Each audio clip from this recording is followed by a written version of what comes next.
Okay, so thank you once again for coming to 100,000 Poets for Change 3rd edition. And like we said, we love our DIY, we love those initials, do it yourself. And the reason for that is that it brings people together. I love your faces, you're beautiful. And I want to introduce to you someone very dear to my heart, because he says the word fuck a lot. Well, that's why I like him. I'll like you too if you say that word. And his name is Regimental Onetone. He's a force in himself. I will let you discover him, and then he'll take over for a while, alright? So put your hands up together for Regimental!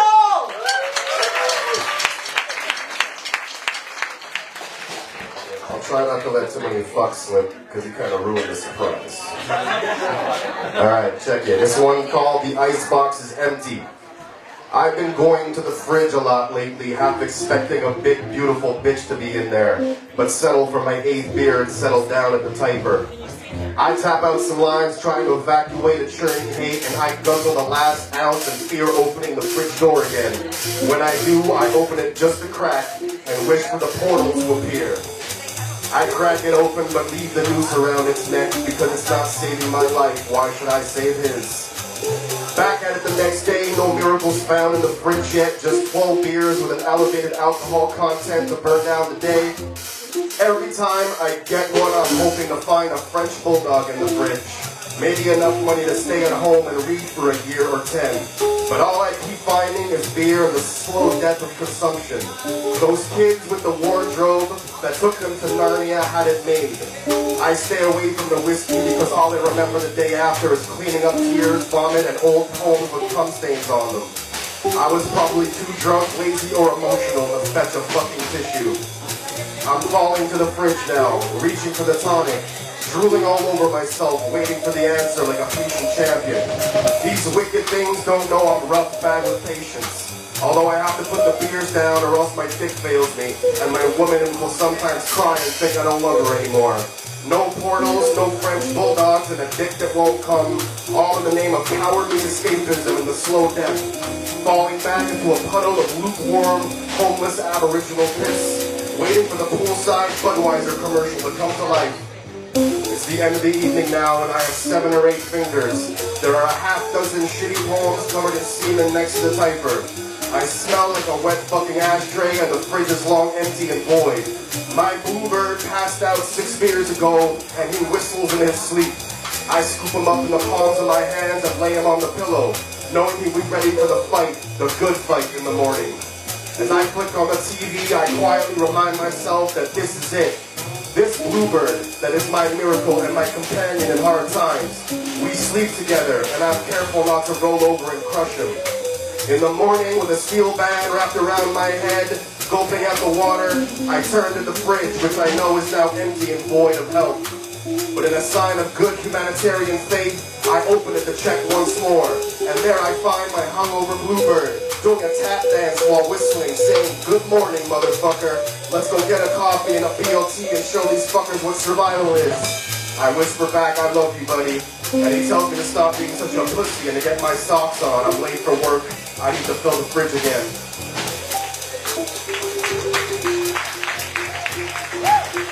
For God and country. I can no longer feel empathy for war-torn countries. Not for lack of sympathy for dead kids or lost shrines. It's the repetitive nature of absurdity which brings apathy. Like when your diet consists of popcorn and alphabet soup, you begin to loathe eating and skip the meals altogether. The dead kids begin to look like Cabbage Patch dolls, and the country becomes a place I won't enjoy a stiff drink in.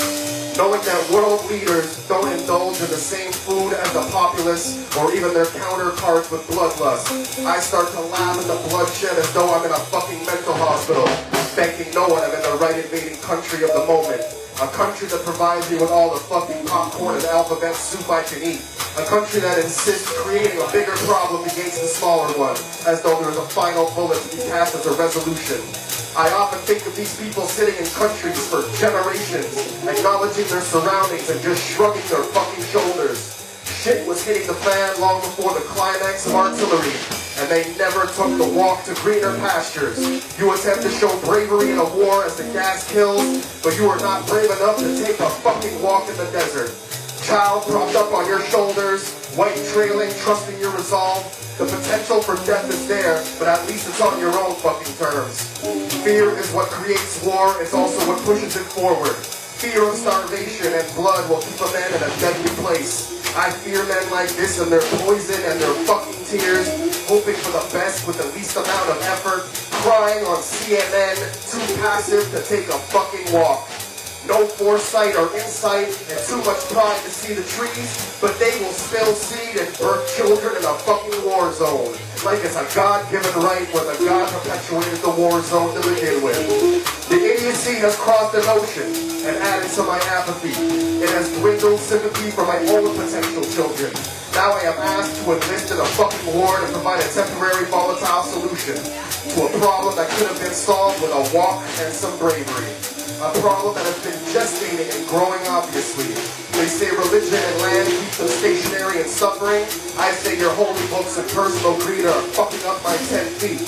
And now we must involve ourselves in a mess to be avoided.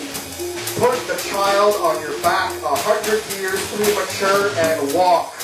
You can't murder a man without a country. You can't exterminate a moving target, and you will find your place, far from the idiots who die for God and country. Amen.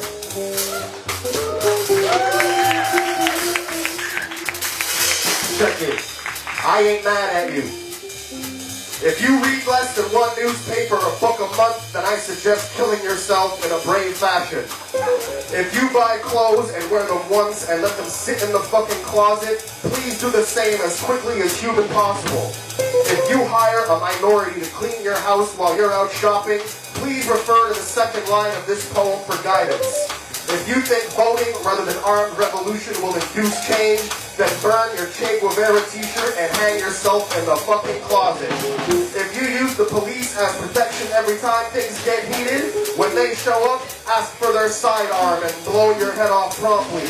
If you feed your beautiful children McDonald's instead of cutting up a few fucking vegetables, or simply put some peanut butter on a goddamn spoon, starve yourself for several weeks and throw yourself down some steps.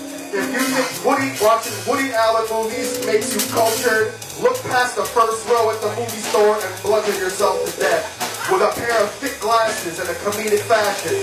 If you have sex with more than 2 girls in a Caribbean vacation, proceed to your air-conditioned room cleaned by someone barely fucking making it and wash the sand off your dick before cutting it off enthusiastically, choking on it while taking stock of your humanity. If you hand a dying youth a sports jersey to cheer him up instead of getting a compassionate girl to blow him for an hour, go fuck yourself and the high horse you rode in on. If you think Orientals are smarter and Africans have bigger dicks, you should go to the KKK rally and burn a cross you helped set up. If you are the type not to fart in front of your partner, I suggest corking your asshole shut and eating Mexican food for a week. Buy a canvas, explode in front of it, and call the painting inhibited. If you get turned on watching a woman breastfeed, then don't worry. That shit is completely normal. Just tug it out at a later time in privacy. But if you buy your new wife some new tits because you're sexually bored, excite yourself with a shotgun and pull the trigger with your toe. I know, I'm an animal beyond repair, but what created this animal? I tell you, and it goes as follows. I read 3 fucking books and 7 newspapers a week. I buy 3 fresh t-shirts a year and clean my own home diligently. I don't vote for an asshole and I am willing to kill for my 10 feet. In life or death matters, I never call the fucking police. I will cook for my children and entertain myself with more than the standard. I fall in love on vacation and know what dying needs are. I know there is no difference between the races and we all fart the same. If I love you, I will love you for your bits and your ideology. If that ideology makes me an animal, then fuck you, my friend. I'm saving some money for a country house far off the main road. I'm saving money for a country house far off the main road. I am going to buy a shotgun and 365 cans of beans, and I will never turn the gun on myself, and I will enjoy every spoonful. Just don't step on my land or try and steal my beans, because then you can consider yourself a dead motherfucker twice over. Thank you.